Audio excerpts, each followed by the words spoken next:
Now we get to explore some of the drawbacks of the digital asset of cryptocurrency. Previously, it was mentioned how cryptocurrency is a one-of-a-kind digital currency without likeness, because not many payments nowadays are without the involvement of a third-party, low-risk payment, little or no fraud cases, and most of all, universal in its usage. However, considering the online nature of cryptocurrency, there are many appalling flaws that come with it. There are four major setbacks concerning cryptocurrency. The first one is the lack of understanding over cryptocurrency. In most cases, people are still unaware of the digital currency world and the potential it holds. This is very similar to when the usage of credit cards first became available, and the reception towards them was fairly similar to that of cryptocurrency. Back then, people wouldn't even think that paying things using a mere card is possible. What's more, using a whole new digital currency. Because it is different and it doesn't involve cash directly, people shy away from it and constantly doubt its effectiveness. Additionally, it involves online access to make it work. The idea of paying for things or transferring money online is convenient to some, but most are still skeptical about it. In order to make cryptocurrency acceptable around us, the people need to be educated about it to be able to include it in their daily lives. One way to do this is through networking, but the fact is there are not many places online where people can learn about it. The effort to learn a whole new world of currency requires a lot of time and energy. Most would think it's not worth their time because it's not commonly known anyway. Even though some businesses are accepting bitcoins, the list is significantly small compared to traditional currencies. This is probably due to the lack of knowledgeable staff that understands the ways of digital currencies. Plus, they need to help educate their customers about it and how to use it for a smooth transaction. This again will take a longer time and effort to teach others. Another drawback of cryptocurrency would be its lack of protection and guarantee. In the case of traditional currency, there's a central bank that governs the authority on every nation's money. No higher authority can suddenly decide that they no longer want to use their country's currency to trade without protest and rejection.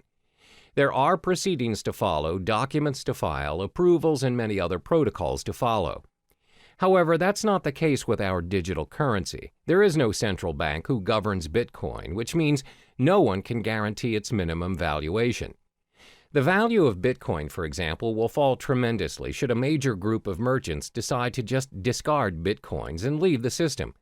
This will inevitably put other users who have invested thousands of dollars into Bitcoins into a major loss. There's no one to contact to complain about these losses or rules to help compensate them. Thus, the decentralized system of Bitcoin is what we call a double-edged sword all on its own. The next disadvantage is its technical shortcomings. When online banking made its way into our lives, there's always a risk of sudden server failure, power shortages, and even hardware lags. If it happens and you ended up getting charged but didn't receive the online movie tickets or flight tickets, you can always call back the service provider or go to the physical bank instead and declare your case. Most of the cases, if you show evidence of your payment, you'll get proper compensation or feedback. But that's not how it works with cryptocurrency. First of all, this currency does not have a bank to negotiate and help you around. There's no fixed number that you could call and just ask for clarification. So if you bought your goods using Bitcoins, for example, and the merchant didn't send the items you purchased, there's nothing you can do to reverse the transaction or get a refund. You can't complain to the police or any relating authority for that matter. Similar to data corruption or virus infections, if your hard drive crashes and your wallet file is corrupted, your Bitcoin is lost forever. There's nothing you can do to restore it, and those coins will be orphaned in the system. The last major disadvantage of cryptocurrency would be because it is still developing. When things are still developing, it's prone to many risks. There are so many incomplete features that can be improved, but it takes longer time to finalize, especially if it has no physical form. With traditional currency, despite the method of payments nowadays are done online, and without us actually seeing the physical money transferring from one account to another, at the end of the day, when you reach the ATM, you are capable of holding that cash. You can use it to buy stuff from the stores, physically and online. That shows how developed our traditional currency is. Since cryptocurrency doesn't have any physical form, its usage is obviously restricted. It must always be converted to traditional currency to enjoy its worth. According to studies, there was a time when there was a proposition to store Bitcoin wallet information on cards. However, there is no consensus nor continuation of the proposal. Most probable reason would be because merchants find it unfeasible to support all the cryptocurrency cards. There's no system for an immediate payment using the cards. Thus, users are forced to convert it into real money anyway.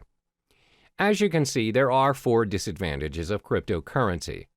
There is a lack of understanding towards this digital currency, plus there's a minimum protection and guarantee when using it. Because it's mostly operating online, it's bound to experience all kinds of technical flaws, and it's still developing. The world of cryptocurrency is relatively new to some people, and it can be difficult to understand, because nobody really knows what currencies will or can be adopted and at what scale. So in the next chapter, we'll talk about what the future holds for cryptocurrency.